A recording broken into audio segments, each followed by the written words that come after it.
Welcome to Mamamia Out Loud, what women are actually talking about on Friday, the 29th of August. I'm Holly Wainwright. I'm Jessie Stevens. And I'm Em Vernon. And on our agenda today, we've got what is the snow globe effect and why it might put words around something you're struggling to adjust to. Plus, are you an extrovert, an introvert, or an otrovert? The new term that might describe you. And clear your weekend plans because we have 4 things for you to watch and they're all very, very good. 4 things? 4 things. But first. And I don't know who started this hate train about millennials putting LOL at the end of our text messages and telling us that we need to stop doing that. You can't tell us what to do. We invented text messages. Our generation invented text messages. If you don't know the struggle of having to press a 9 3 times just to get a Y, and then having to do that 3 more times just to get 3 Ys at the end of your hey, you can't tell us what to do. You don't even know how to text. You don't even know what text messages are. You know typing because you get a keyboard. You have to press 1 letter at a time. Oh dear, sounds like some generational throwdown there. Are we starting our Friday that way? Yes, we are. First, it was the skinny jeans. Then it was the side fringes. And now it's the way they text. I feel like millennials cannot catch a break. Aww. So this, I'm so sorry, Are you Jessie. feeling victimised, Jessie? No, I'm feeling very defensive. For any outlouders who don't know the ins and outs of our dynamic, at this table we have Gen Z, I'm Gen a millennial because every time I say Gen Z, the people younger than me get very annoyed. Oh. And every time I say I'm a millennial, people older than me also get very annoyed. So she's on the cusp. I'm on the cusp. But look, yeah. you're Gen Z-ish. Yeah. And Jessie's very millennial. I'm proper millennial. and yeah. I'm proper Gen X. Proper Gen X. Okay, so this whole LOL thing started from a tweet, which is like where I feel like most generational disagreements start. Mm-hmm. This tweet has over 4 million views and it says, millennials use LOL like stop at the end of a telegram. Lol. Okay, I think we use lol.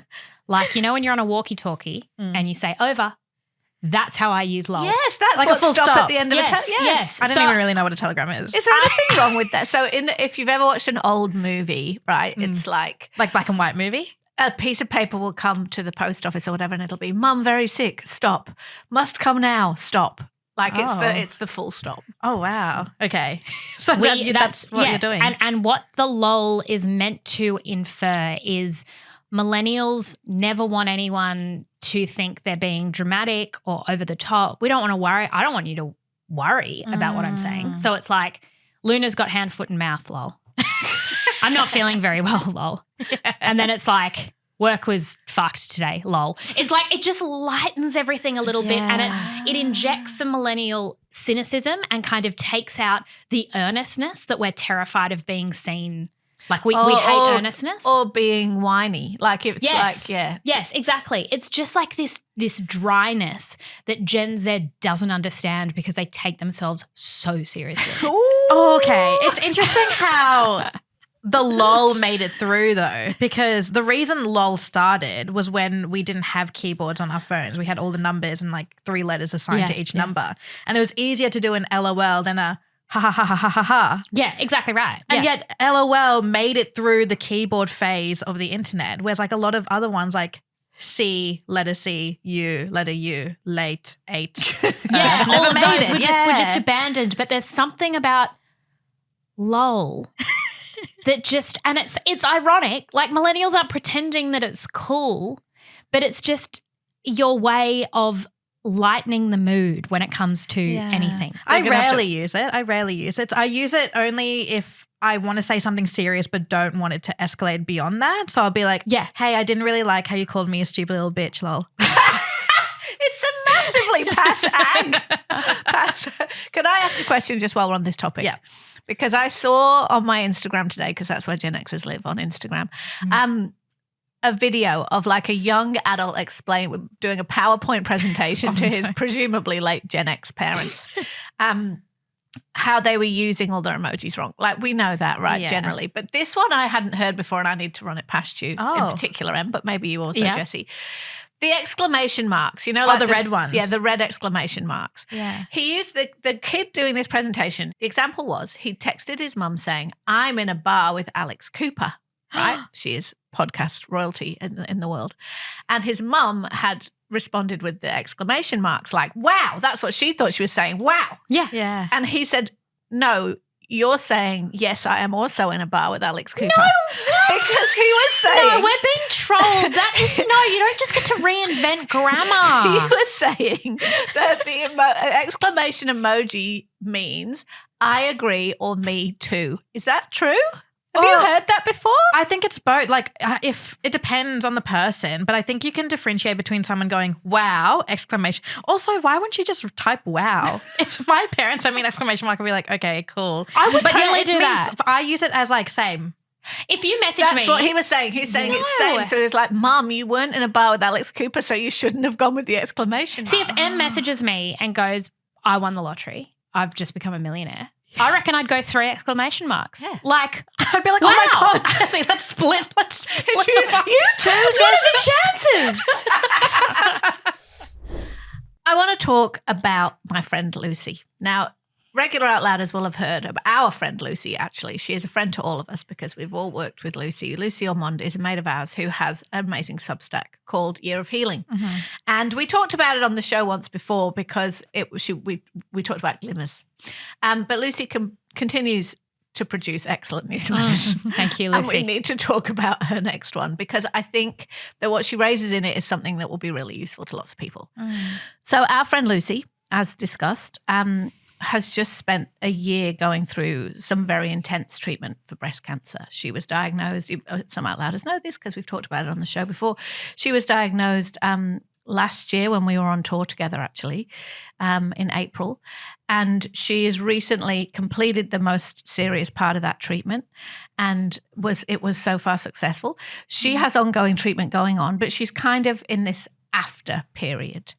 The snow globe effect that I'm about to read you this bit of a letter from, in this case was credited to Dr. Charlotte Topman, who's an Australian psychologist who specialises in cancer-related distress. I know that it's it's a theory that floats around in lots of places, but it's very much, in this instance, it was Dr. Topman who applied it to cancer.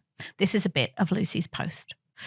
Have you heard about the snow globe effect? My psychologist asks midway through our latest session, right about the time I was starting yet another spiral about the complexity of my feelings on having cancer and why I can't quite find my way in this new world. She reaches off screen and pulls a small plastic snow globe into focus.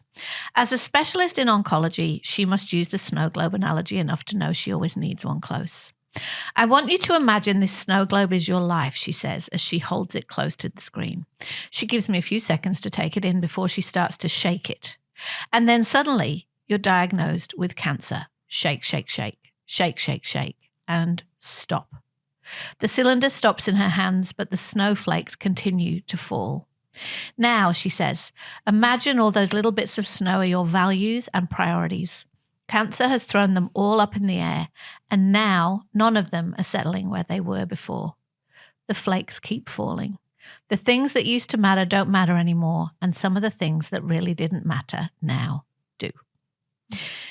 Now, what Lucy's talking about there is something called the snow globe effect, and it's been widely talked about and credited to different psychologists.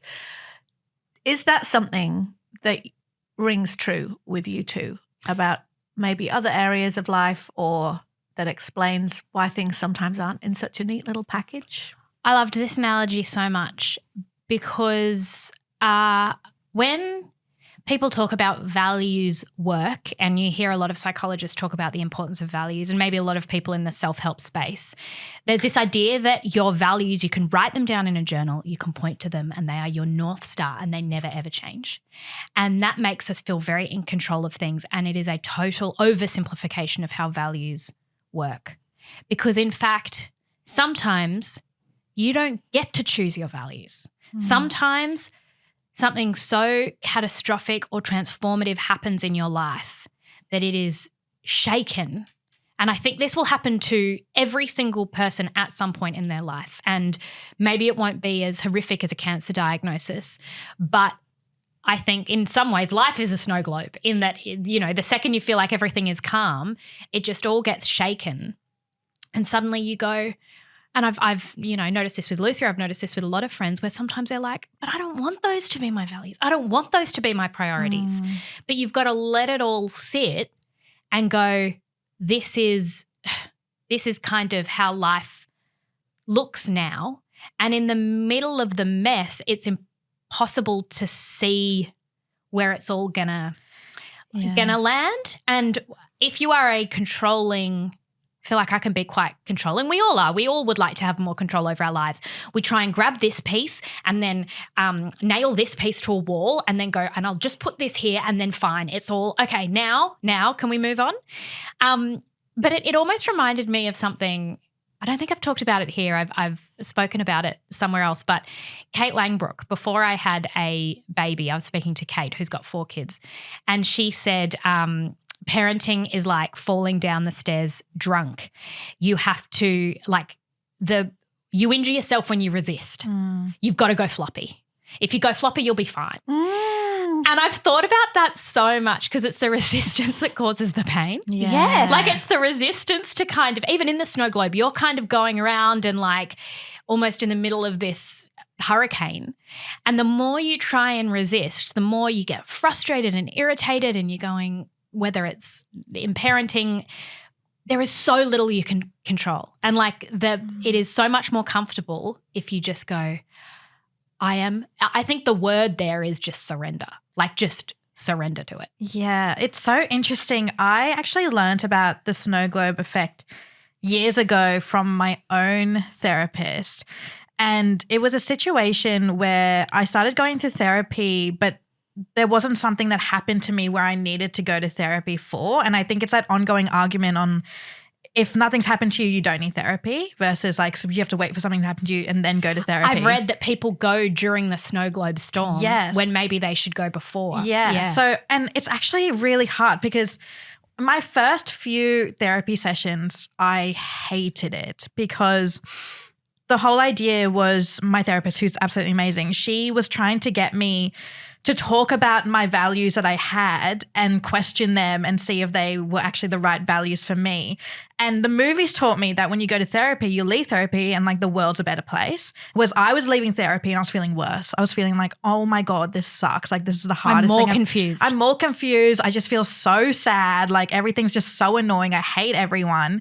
And then eventually it started getting lighter and lighter. But it did make me realize that therapy is a muscle that I constantly had to keep training, and I had to keep going to actually figure out what my actual values are. And when I read Lucy's piece, I remembered it brought me back to that snow globe theory. And I can't even imagine what it would be like to go through all of that when you're not in control of it, where it's already happening to you instead of you looking at it before it happens. So what context did your therapist use the snow globe effect? Can you remember what they were talking about? It was, so I had this bit of a crisis where I was 26. I think I was 23 or something. And I just felt so childlike. And it was the same age that my dad was when he moved to Australia from India and had to literally start his life, find a job, work, get married, have kids. And it just put me in this place where I was like, how was my dad able to do that in a brand new country, also facing so much racism and stuff? And I can't even make my bed sometimes in the morning. And that's what my therapist had to go through. I think it's very common, especially with children of immigrants, not being able to do what your parents did, because in the back of your head, you're always they did this for me, so now I have to do something with my life because they literally gave up their life for me. There's pressure. Yeah. And it was around that where she was like, I think you just need to enjoy the life you're living right now. And I feel like you're struggling to do that because you constantly have that voice in the back of your head. And then she was talking about, is that actually happening, or are you telling yourself that that's happening? Because my dad wasn't telling me that. He wasn't. And it was one of those things where I was that was my whole life up until that point. And I was there's no way I can stop doing that. There's no way I can stop thinking about that. And it took years for me to get out of that mentality. And have a perspective shift. Yeah. I think one of the things about the snow globe, and this is what Lucy has said to me about it too, is that she's sort of after a storm in a way, right? it's not really over. She's still on cancer treatment. There's still a lot of physical and emotional and psychological stuff going on. And yet the storm is over. The snowflakes have settled in theory, right? And everything is in a different place than it was before. And I think that this is also something that can happen in grief, when in loss, maybe after a massive life upheaval like a divorce that you didn't see coming, is suddenly everything's different and you're changed. You're the same, but you're changed. And that can also be really confusing for people around you. I know people who've been through enormous loss, for example, that has rearranged all their snowflakes and everything's in a different place and everything tastes different and looks different and smells different. And the people around you are going, but the storm is over. Like, you lost your person and now it's been 6 months and you should be getting over it. Or you had cancer and now you've been told that you're cancer-free for now. So it's over. So come on, or, the crisis is past, the storm is over. And the thing is that the storm, you can never pretend as if the storm didn't happen. Yeah, it's not temporary. Yeah, whatever this massive thing that's happened to you that did tear the wallpaper off your walls or whatever analogy you want to torture with it, you can't just piece it all back together. And make it exactly the same. So then you've got to be comfortable with the change. And to your point, Jessie, about how we like to be so certain about our values and we like to have them nailed to the wall and we like to be like, this is who I am. And often when we're going through something really difficult, we just crave the normalcy of knowing where all the furniture is again. It's like another crisis in facing that the furniture's never going to be in the same that we're place. not going back to where we came from. So I think it's really helpful. One of the other things that Lucy said to me about this analogy, though, is she said that in some ways she feels like her snowflakes have settled in places that are better than where they were before. Right. Now, not everybody likes that kind of neat analogy that a terrible experience can suddenly, always has this big meaning that, suddenly I understand what life's about. That's certainly not true for everybody. There's so much anger and darkness involved in all that too. But if your values are dramatically rearranged and your priorities are dramatically rearranged after a traumatic event for you, maybe they are going back in places that are better for you. And that's post-traumatic growth, right? Like that's what Lee Sales writes about in Any Ordinary Day, her book. And you hear people who've been through the most unimaginable tragedies who at the end go, I feel like I've grown out of that, which again isn't everyone's story. But yeah, I think it's got to be a lesson in sort of stopping the resisting and to sort of torture the analogy some more. The thing about a snow globe is that it's just happening to you. Like it's not happening to the whole world. You're kind of stuck in this thing, and to everyone else things are still completely normal. And as you say, they don't see the crisis anymore, but they don't probably understand the aftermath of the storm to the same extent. And so it must also be a really lonely experience of trying to understand all of those changes.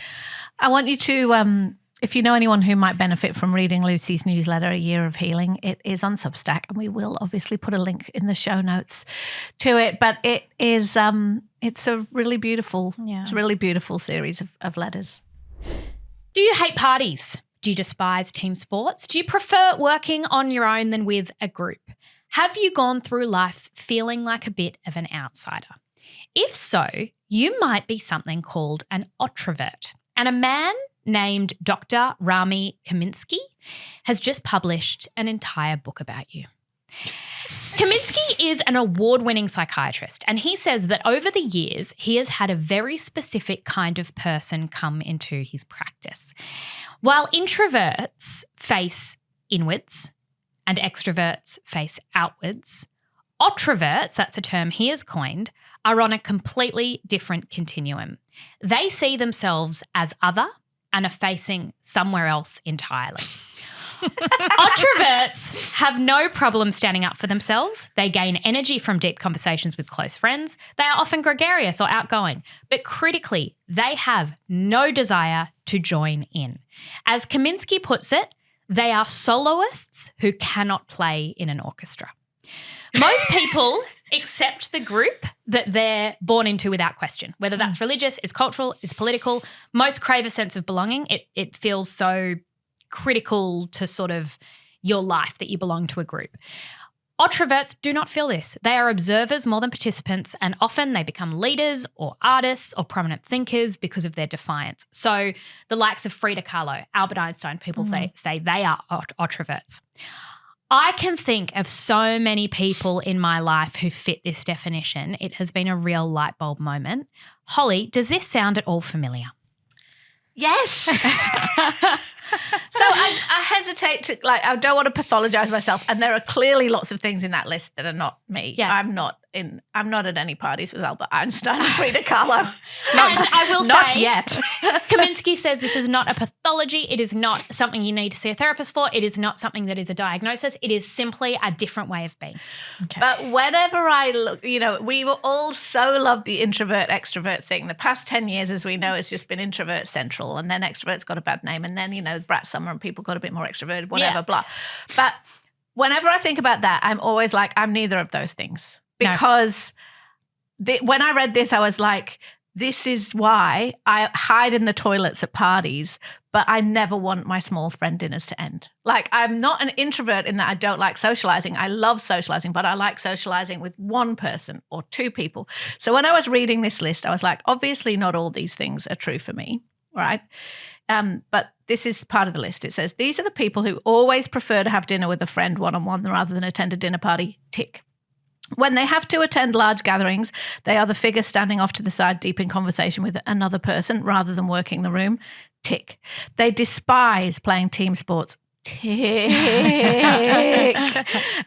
And find the shared traditions of rituals of communal life like office parties, graduation ceremonies difficult and even baffling, right? Tick, tick, tick. Like, I love all the people I work with, but I do not want to be at a party with them. I don't like parties. I don't like big communal celebrations. Things I didn't relate to.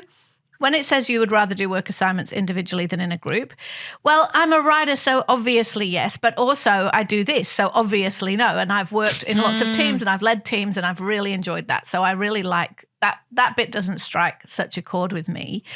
But it's when he wrote, unlike introverts, most of whom would be completely drained from hours spent in a quiet corner of a pub talking with their closest friend, ultroverts tend to gain energy from these kinds of deep conversations.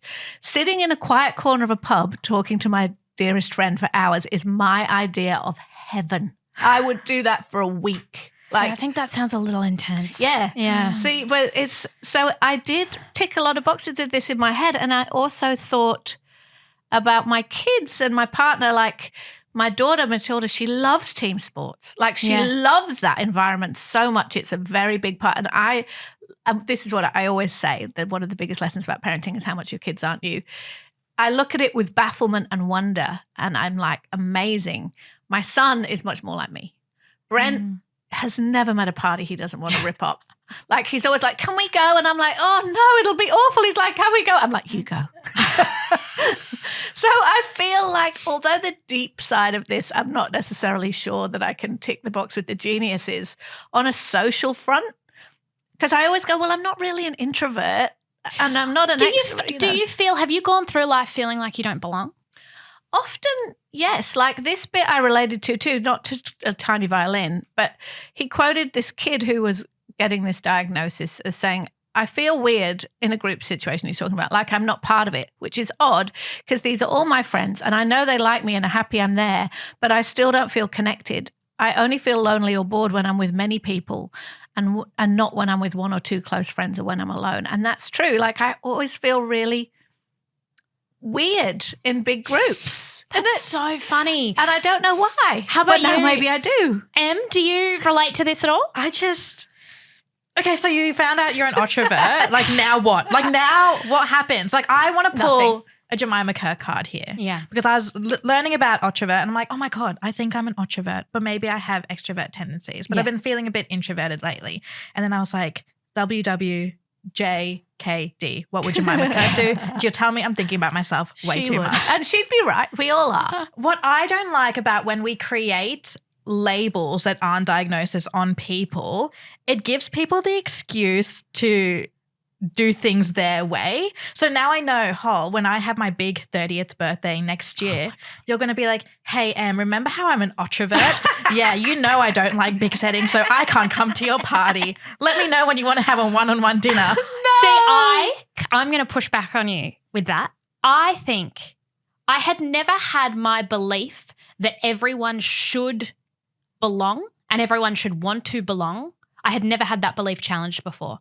And this blew my mind. I think it's really like they were talking about parenting a kid who doesn't want to join in. Yeah. And you go, no, but you've got to join in. You've got to be part of a group. That's really, really important. And it's like not everyone is the same.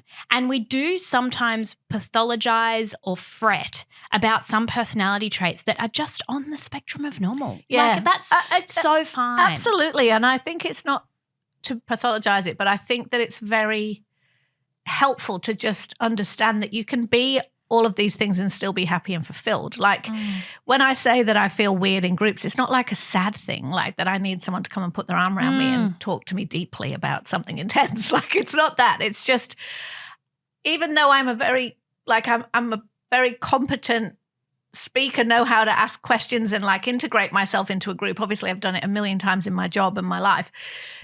I always feel other in those situations. Like even with a group of people I know well, I always feel like I shouldn't really be there. So this is helpful because it's just like, maybe I'm just, and then I also think that maybe my life choices, like moving across the other side of the world when I was young, all of those kind of things, have also probably made me a bit like that too. You know what I mean? Like that you're a singular unit rather than a unit in a tribe. Maybe you were also better equipped to make those decisions. Those decisions that would have been terrifying for people. If you've always seen yourself as an individual as rather than part of a group, or you never really identified with being from Manchester, or you never really and you just see people on their individual basis, then it makes sense that you would be more brave in some ways. But maybe doesn't that also sound like you might be more self-interested and selfish? I don't like that. Yes, you're protecting your peace too much. Like it's not always all about you. Like I understand parents feeling like, so my kid's fine. Like they just don't actually want to go. But also sometimes you have to force your kid to go. Like they have to go. They have to join in. But they don't have to like it. I do think that. But I was also I wrote something recently and I was thinking about last year I went to Northern Ireland and it was my mind was blown by my experience of Northern Ireland. Never been anywhere like it.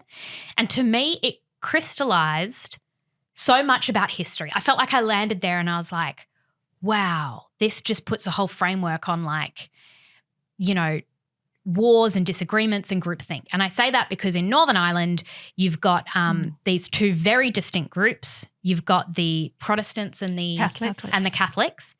And if Derry girls taught me one thing, Protestants and Catholics living virtually side by side in neighborhoods. Yeah. And they cannot even sit in the same pub together. Like they hate each other. And you were brought up, and we had a Protestant cab driver, and I asked him a bunch of questions, and like he'd never spoken to a Catholic. He would never. Like you don't go to school together. You subscribe to two completely different narratives. History is different for you. You are taught different histories in class, right? And if you think about some of the worst atrocities that have happened throughout human history, groupthink is responsible for them. Like the idea, and this psychiatrist writes a lot about the hive mind, like the idea that when you're part of a hive, it's not just that you're all together and you're protective, but you've got to subscribe to the same ideologies and beliefs and thoughts, even when the logic stops making sense, right? And just so you can stay in that community. Because that's your primary desire. This is why otroverts are so important. I was just thinking about them and how necessary they are to communities. Like otroverts are the people that go, this is kind of weird. Like this isn't really making sense to me. This is something I'm going to challenge. I'm going to like, they don't necessarily think that belonging is the most important thing. I feel oppressed by that kind of belonging. Like not oppressed in a serious way. I'm not an oppressed person, for God's sake. Like I'm, middle-aged white lady. Like, but like I find it oppressive. That's the better term. I've always been deeply uncomfortable with patriotism of any kind. And although I love some kinds of belonging, like I love being at a sporting match when you're all like, I love being at a football match or whatever. You just don't like being on the team. No, I don't like being on the team. playing. Or at a concert where you all love but then I also stop pulling away from it because I'll be like, well, I really want my team to win. But now they're kind of winning and I feel really uncomfortable about that. And then I'm like, I don't know. I'm not part of the group. Yeah, I can't be part of the group who's all cheering for that thing. I don't know. It's weird to, like I sound like I'm being such a precious little snowflake, but it's like when I read this too, I related to a lot of it in that way, is that I think we do all want to belong and I want to belong to the people who I want to belong with, but I also feel very like a wolf with my leg in the trap when I feel when the belonging is pushed on me too much. So do you experience FOMO? Not much. Right. Not much at all. Like, I mean, obviously about things I really want to do, but I often will be, once it becomes a critical mass, I'm like, oh no, I don't want it. I don't know. Anyway, I sound Isn't like it I'm funny, thinking about Holly, myself much too much, as Jemima Kirk would say. that you are semi-resisting the label of otrovert? Yes, I wonder that's very interesting. if critical to otroverts is them going, I'm not a perfect otrovert. Yeah. I'm not like all the other otroverts. I'm a very specific kind of otrovert. It just reminded me though that it's like we all need, you couldn't have a world full of otroverts. It'd be chaos. It'd be anarchy. It'd be very independent and like It'd be alone birthday parties. it'd be, oh my God, there would be no birthday parties. There would be no community. But you need them in a society that has all the other different types of people. And I quite liked that. And it made me understand why some people in my life might seem a little rebellious. There was a term that he used, which was that they're sort of meek rebels. Like they don't try and do something wrong for the sake of it. But it also explains why why they can feel very exhausted from pretending to be part of even like, workforces. We've become so obsessed with the team. Are you part of the team? If you're not part of the team, then there's no I in team. There's no I in team. There's no, and it's like that pretending can be very exhausting for people. So yeah. And I think that what it is that often when you do belong to a group, whatever kind of group it is, the thing that feels suffocating is that you're expected to co-sign on all of these things. And nearly always, whether it's, a political position that I might hold, that I would have a million things in common with the other people who hold that. But of course, there will be 5 things on that list that you don't. no. Yeah. And you're not willing to compromise on that. And you're like, that's not what I'm not here for that, And so I think that that's why it's tricky if you're an introvert to join anything.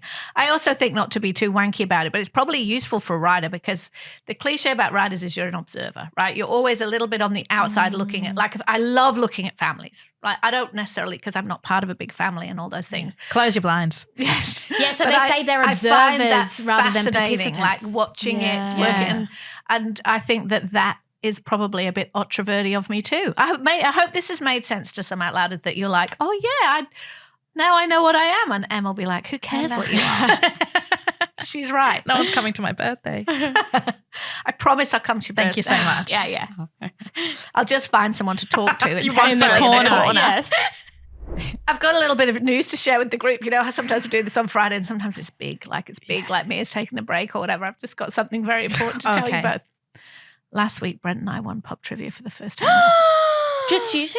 So Thursday nights, it's our date night. Yeah. 2 little introverts going out refusing to join a big team. Are you guys a smallest We're a group? team of 2. Wow. It's just me and him. Oh no, Holly, no. This is a competitive disadvantage. That is insane. This is what I find interesting about trivia, right? There's a threshold at which too many becomes a disadvantage. Oh yeah, because they can't agree. Exactly. And you start going, you guys are distracting. Yeah. And then you forget to do wrong. the sheet and you're just drinking and talking. Exactly. And it's like, yes, I'm not, you're very distracting. I think probably 5 or 6 might be the ideal.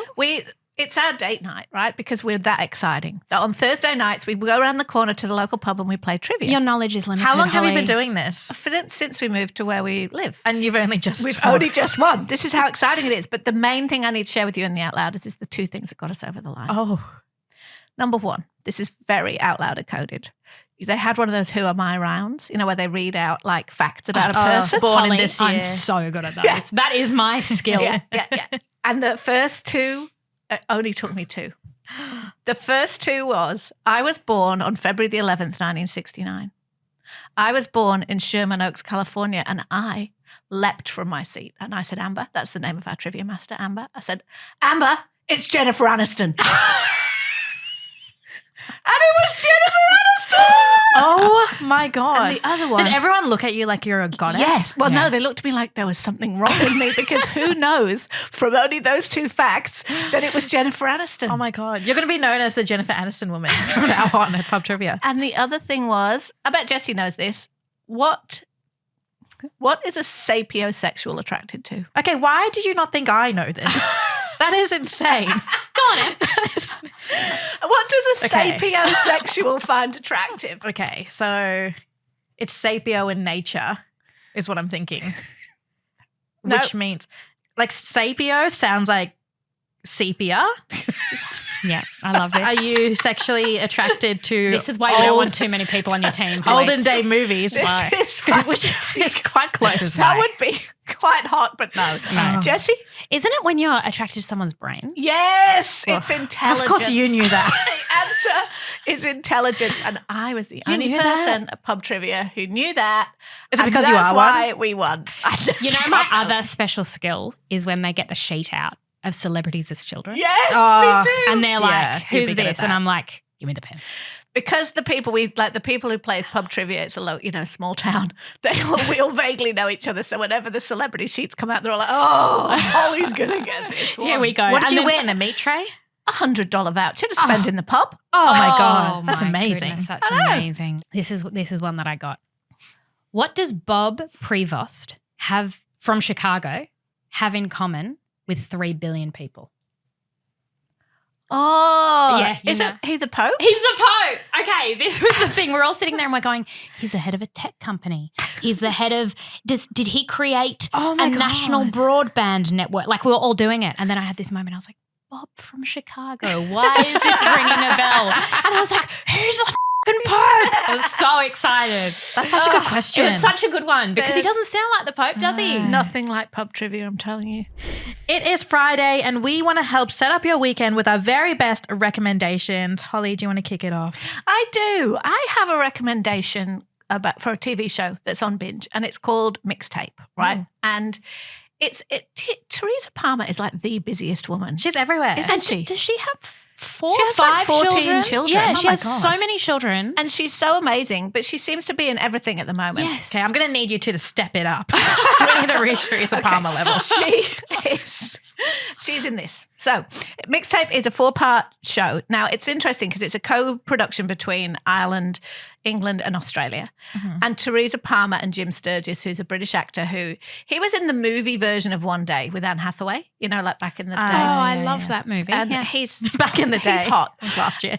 And yes. No, wasn't that was the original One Day? No, that then was there the- was the Gen Z one.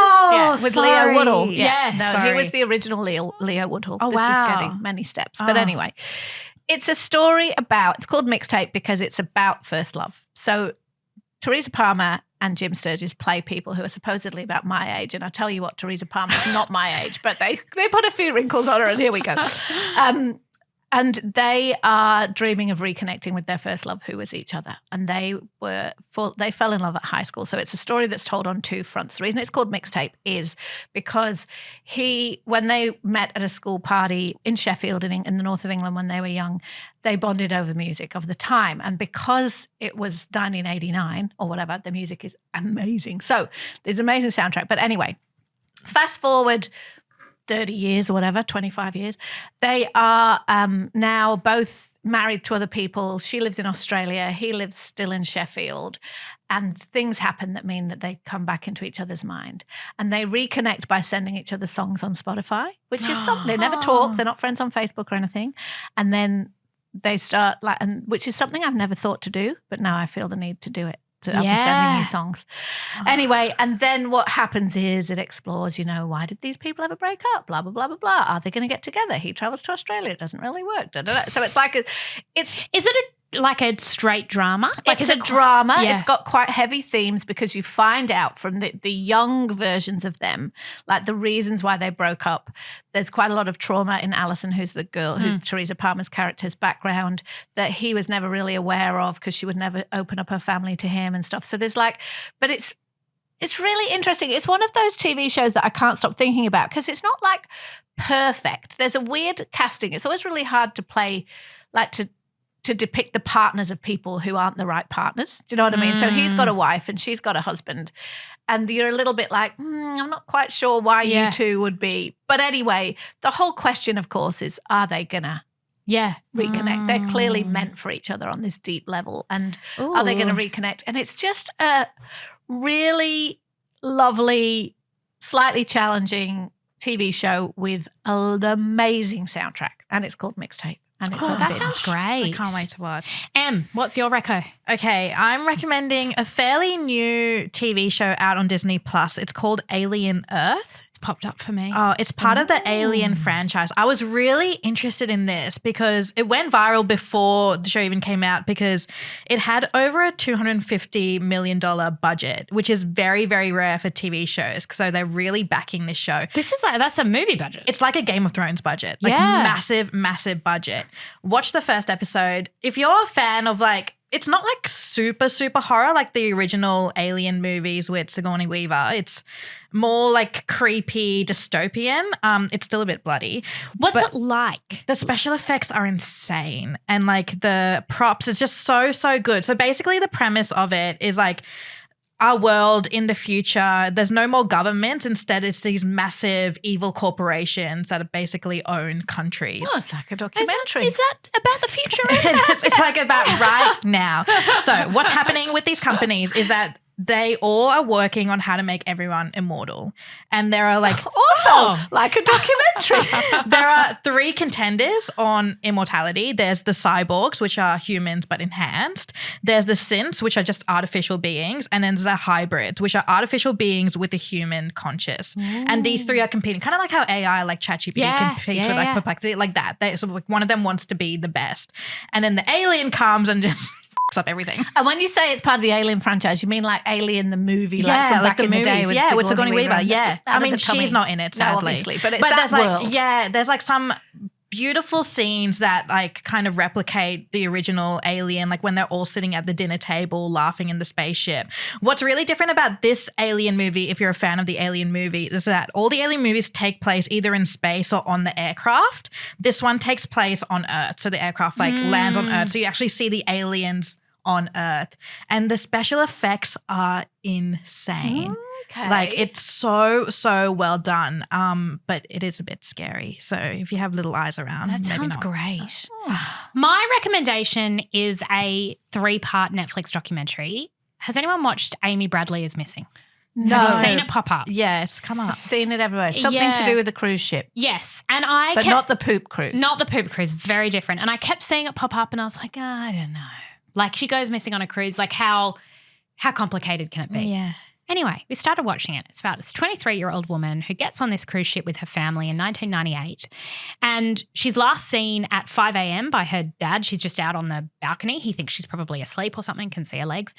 And then at 6 a.m. he kind of wakes with a start because he hears something and he notices that the door's open to the room. Looks like she's changed her shirt. And he's like, oh, she must have gone up for a coffee or whatever. So he goes up and tries to find her.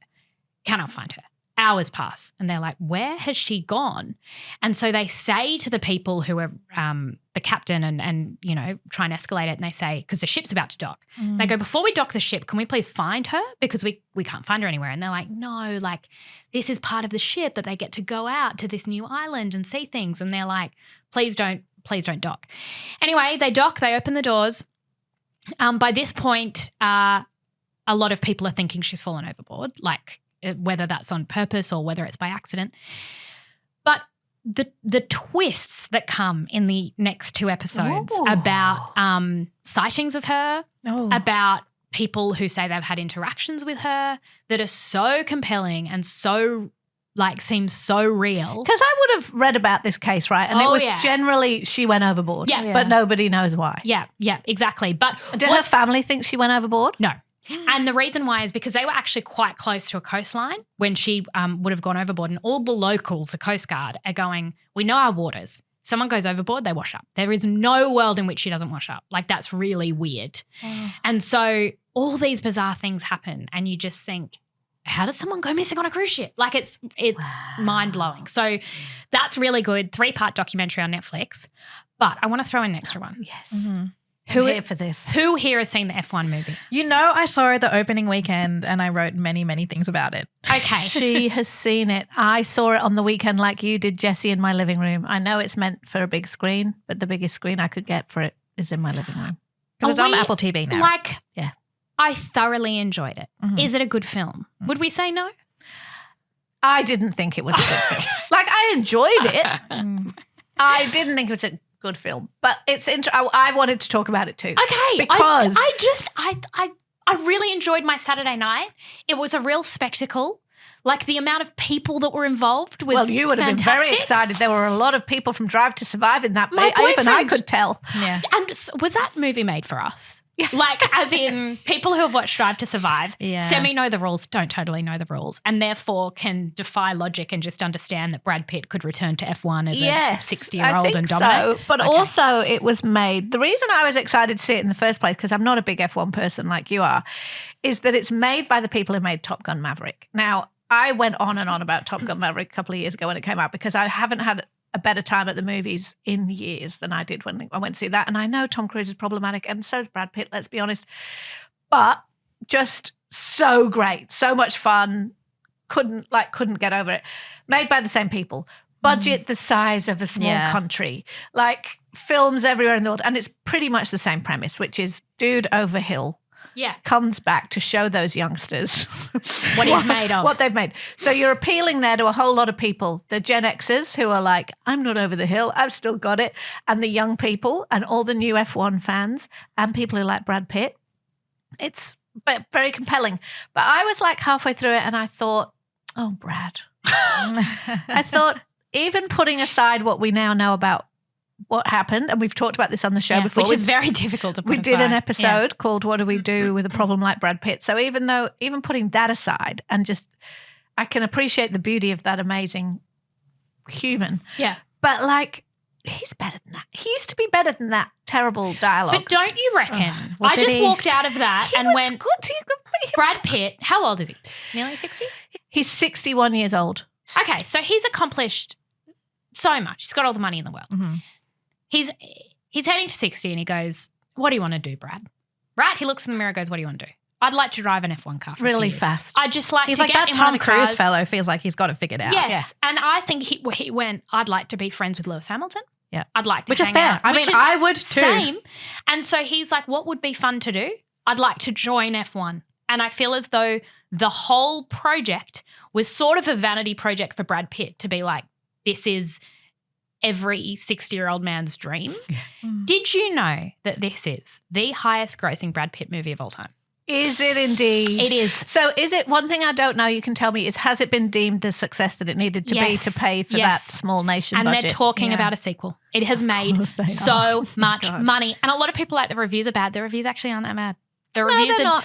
like the average person likes It was it. the script that upset me. Like, and okay, that's not what you're there for, but like, come on. Some of the lines Brad Pitt's got it coming out of his mouth, I'm like, I bet he went home and counted his money after that. I could tell. Could you tell? Because I know we talked about how Simone Ashley was completely cut from the movie. Yeah. She's a Tamil actress from Britain and she was in season 2 of Bridgerton. Yes. Everyone knows her from that. She's absolutely brilliant. She was also in Sex Education.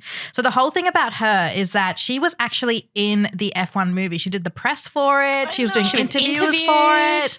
They completely cut her role out completely. Like there's no sign of her except for like one photo or something. It tells us a lot about the moment we're in, where you can pull in Brad Pitt, who's got a few issues in the closet, let's just put it that way. You can cut the entire role of a talented young woman of colour actress, and yet it's still the biggest grossing movie of the last 5 God years. damn it. I could tell exactly how perfectly she would have slotted in. What do you? Into What that Was role she did going to be have? the love interest of the younger Yeah, F1 the driver? love interest of the younger F1 driver, which made more sense than Brad Pitt having a love interest for 2 seconds. Well, but Hello, why else would there be a excuse me. female engineer, Em? If Brad Pitt It's like, wasn't going to have the sex one with her. female aerodynamics engineer who just wants to sleep with the F1 driver because that Come always on. happens. This is the problem with the most beautiful people in the world, and he is one, even with all his issues, and there are lots of other actors and actresses who fit this mold too, is the problem with them being in any movie is any room they walked into, they would change the entire dynamic of everything that could ever happen in there, because you're just like, a god just came down from hell. Like Brad Pitt just being like this schlubby, I didn't quite walking make out it. of the pit lane with his jeans on, and we're all watching him walk for like the whole 5 minutes of watching him walk could have been Simone Ashley's dialogue. That was my favourite part. Oh my God. Did you enjoy it? Would you recommend it? I wouldn't. What I found really funny about it was the opening weekend, which was like its biggest weekend. Everyone went to watch it the first weekend it came out. The actual F1 race that happened the weekend after, I think it was in Silverstone, was the funniest race to watch if that movie got you into F1. It was one of the only races where I think there was like a million penalties. Everyone was spinning out. Like people who started at 18 came first. It was just a really funny race. Yes, which is kind of what that movie is about. Is about so everyone strategy. was like, oh, F1 is like Brad Pitt. Out Louders, before we go, I'm still getting my head around the fact that's the biggest ever Brad Pitt grossing movie. What about Fight Club? What about Benjamin Button? What about they're Ocean's not about 2 11? and 3, Holly? I know, I'm not surprised. What about World War Z? That was second. That's when I got to World War Z World was War Z second. was second. That's when I got to be in the room with him. I went to the premiere of that, and you can imagine. You were like, I know Jennifer Aniston's birthday. Exactly. I also know Angelina Jolie's, but like, there's so many degrees. I bet he doesn't remember their birthdays. Anyway, that's a conversation for another time. Anyway, I have very exciting news for any of you who loved Parenting Out Loud. Our sister podcast is coming back. Yay. And we wanted to give you a little bit of a clue about who one of the new hosts is, because it might be familiar. If you're a long time Out Louder, you might go, oh, I think I recognise that voice. Hello, Out Louders. It's Mons. Remember me? I went away for a long time. Now I'm back again. I'm so excited because I'm going to be back in your ears tomorrow on Parenting Out Loud. It's all the things you love about Out Loud. Culture, trends, explainers, a little bit of shit talking. Just about the biggest, most intense job in the world. Parenting. So exciting. Mons is going to be doing it with Amelia. I feel like we are cast And back to like Stacey. 7 years ago when it was a simpler time. Like I feel like it's just, I have not heard Mons's voice like that in such a long time. It is going to be the most fun Parenting Out Loud, hosted by Monique Bowley, Amelia Lester, and Stacey Hicks. Can I tell you something funny about Stacey that I haven't told Stacey yet? Oh, yes, please. Okay. Because she was my old manager, so. Well, I'm watching my Amy Bradley is Missing documentary, and they pop up an article from news.com written by one Stacey Hicks. Oh, my and I God. went, Stacey, you're on the Netflix. She does it all. Stacey. I haven't even told her yet, but yes, very exciting. Anyway, that Stacey Hicks is on Parenting Out Loud.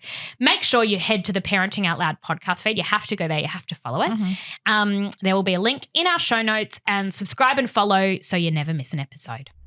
That is all we have time for today, though, friends. A massive thank you to all of you Out Louders for being with us all week. We're going to be back in your ears on Monday. Jessie and Em, read us out. A big thank you to our team, Group Executive Producer, Ruth Devine, Executive Producers, Emmeline Gazillis and Sasha Tannick.